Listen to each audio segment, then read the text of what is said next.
வணக்கம். இன்றைக்கி நீங்கள் பார்க்க போகிற ரெசிபி பனீர் மசாலா இட்லி. எப்போவுமே நார்மல் இட்லி தான் சாப்பிட்டுருப்பீங்க. அது கொஞ்சம் போர் அடிச்சிருக்கும். ஒரு சேஞ்சுக்கு இப்படி ட்ரை பண்ணி பாருங்கள். ரொம்ப ரொம்ப டேஸ்டியாக இருக்கும். ரொம்ப சிம்பிளாகவும் செய்யலாம், ஹெல்தியும் கூட.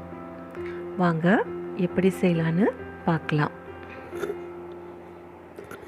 ஃபஸ்ட்டு பேன் ஹீட் ஆனதும் நான் ஆயில் கொஞ்சம் ஊற்றிக்கிறேன். 1 டேபிள் ஸ்பூன் ஆயில் ஊற்றிருக்கேன். ஆயில் சூடானதும் ஒரு ஆனியன்ஸ்லாம் கட் பண்ணி வச்சுருக்கேன், அதையும் ஆட் பண்ணிக்கிறேன்.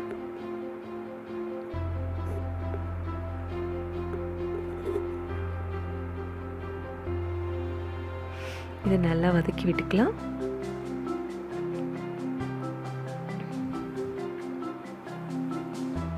இப்போ நம்ம ப்ரிப்பேர் பண்ணுறது அந்த இட்லிக்கு வைக்கிற அந்த மசாலா, அதாவது பனீர் மசாலா ரெடி பண்ணுறோம். இப்போது எப்போவுமே ஆனியன் வதங்கிறதுக்கு நம்ம சால்ட் ஆட் பண்ணுவோம். அதை ஆட் பண்ணிக்கிட்டேன். நான் 1 டீஸ்பூன் ஆட் பண்ணியிருக்கேன். அதையும் சேர்த்து நல்லா ஃப்ரை பண்ணுறேன்.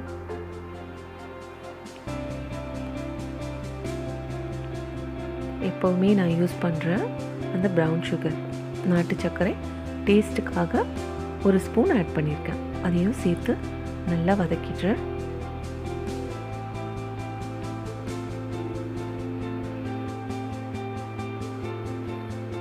ஆனியன் நல்லா வதங்கிடுச்சு. இப்போது மஸ்டர்ட் ஆயில், கடுகு எண்ணெய் வந்து கொஞ்சம் ஊற்றிக்கிறேன். அது ஒரு நல்ல ஃப்ளேவர் கொடுக்கும். நான் ரெகுலராக யூஸ் பண்ணுறது தான். உங்களுக்கு தேவைன்னா யூஸ் பண்ணிக்கோங்க. எல்லாத்தையும் சேர்த்து நல்லா வதக்கிக்கலாம்.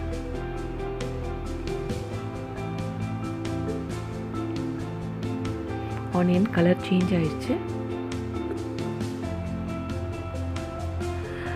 இந்த ஸ்டேஜில் நான் கார்லிக்கை சின்ன சின்னதாக கட் பண்ணி வச்சுருக்கேன். அதையும் ஆட் பண்ணுறேன்.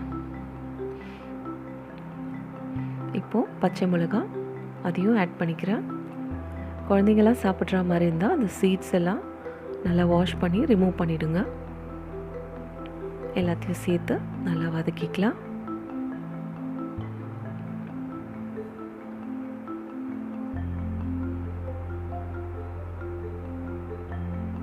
இப்போது ஜிஞ்சர் கார்லிக் பேஸ்ட், அதையும் சேர்த்து நல்லா வதக்கிக்கலாம்.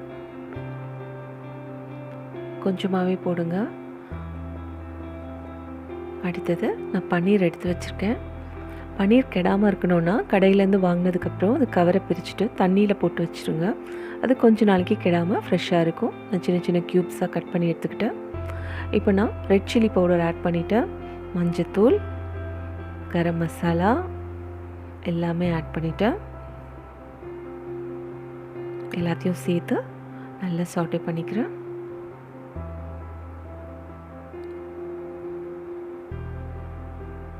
ஆனியனில் நல்லா வதங்கிடுச்சு.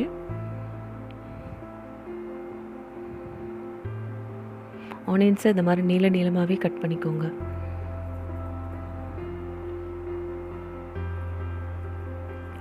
இப்போது நான் தக்காளி ஊறுகாய் வந்து என்கிட்ட இருக்குது. ஜஸ்ட் ஒரு டேங்கி ஃப்ளேவருக்காக நான் ஆட் பண்ணுறேன். உங்களுக்கு வேணும்னா உங்கள்கிட்ட இருந்தால் நீங்கள் ஆட் பண்ணிக்கோங்க. இல்லை தக்காளி பேஸ்ட் ஆட் பண்ணிக்கோங்க. ரொம்ப தக்காளி சேர்க்க வேண்டாம்.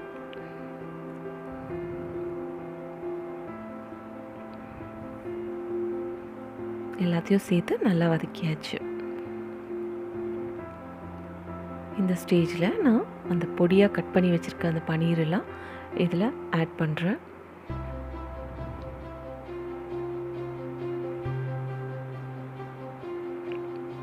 பனீர் உடையாமல் வதக்கி விடணும்.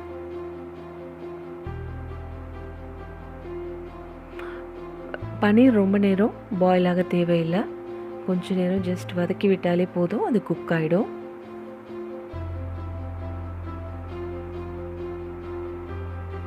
கடைசியாக நான் கொத்தமல்லியெல்லாம் தூவுறேன்.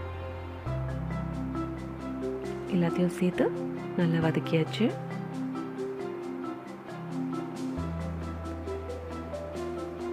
இப்போது இட்லி பேட்டர் ரெடி பண்ணுறோம். ஃபஸ்ட்டு நல்ல மாவை மிக்ஸ் பண்ணிக்கோங்க. அப்போ தான் உங்களுக்கு இட்லி சாஃப்டாக வரும். இப்போ ஃபஸ்ட்டு கொஞ்சமாக இட்லி மாவை இட்லி தட்டில் ஊற்றிக்கலாம். மொத்தமாக ஊற்றிடாதீங்க. ஒரு ஃபுல் கரண்டி ஊற்றுற மாதிரி தான் ஆஃப் கரண்டி ஃபஸ்ட்டு ஊற்றுங்க. ஏன்னா நம்ம அது மேலே மசாலா வைக்க போகிறோம். அதுக்கும் மேலே ஒரு முறை மாவை ஊற்ற போகிறோம். இப்போது அந்த பன்னீர் மசாலாவை நம்ம ஸ்டஃப் பண்ணலாம். கொஞ்சமாகவே வைங்க, ரொம்ப வச்சிங்கன்னா ஓவர்ஃப்ளோ ஆகிடும். ஓகே, இதே மாதிரி வைங்க.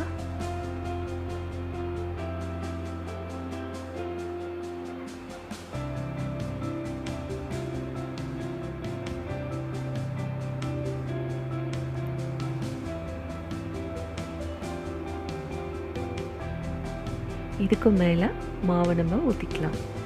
இதெல்லாம் கவர் ஆகுற மாதிரி மாவு ஊற்றுங்க.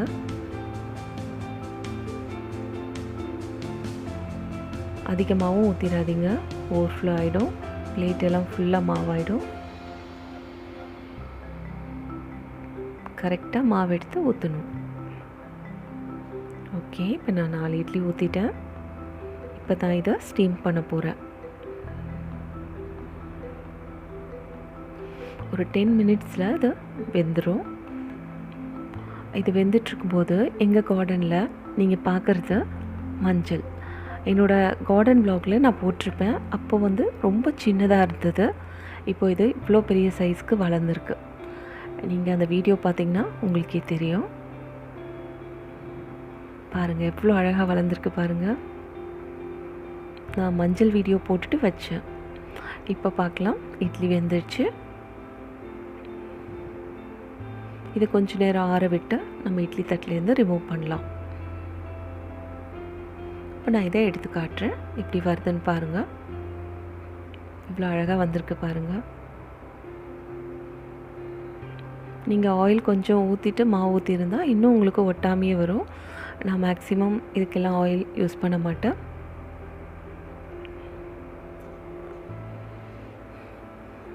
பாருங்கள் எவ்வளோ அழகாக வந்திருக்குன்ட்டு.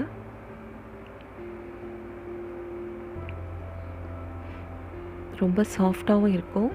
இப்போ நான் இதை கட் பண்ணி காட்டுறேன்.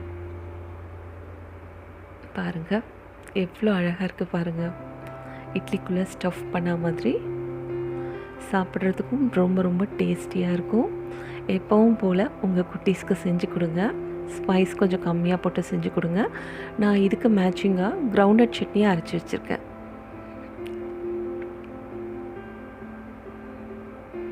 இது ரொம்ப நல்லா மேட்ச் ஆகும். நீங்களும் வேர்க்கடலை சட்னி ட்ரை பண்ணுங்கள். இது வேணும்னா நான் வேறு ஒரு வீடியோவில் அப்லோட் பண்ணுறேன். ரொம்ப ரொம்ப ஈஸி தான். இட்லிக்கு நல்ல ஒரு மேட்சிங். இது ரொம்ப ஹெல்த்தியும் கூட. நான் அதனால தான் ஹெல்த்தின்னு சொன்னேன். கிரவுண்ட்நட் எப்போவுமே நம்ம உடம்புக்கு ரொம்ப நல்ல விஷயத்தை தான் செய்யும். And paneer full of calcium. So இது ஒரு ஹெல்த்தி ரெசிபி. கண்டிப்பாக ட்ரை பண்ணுங்கள். நன்றி.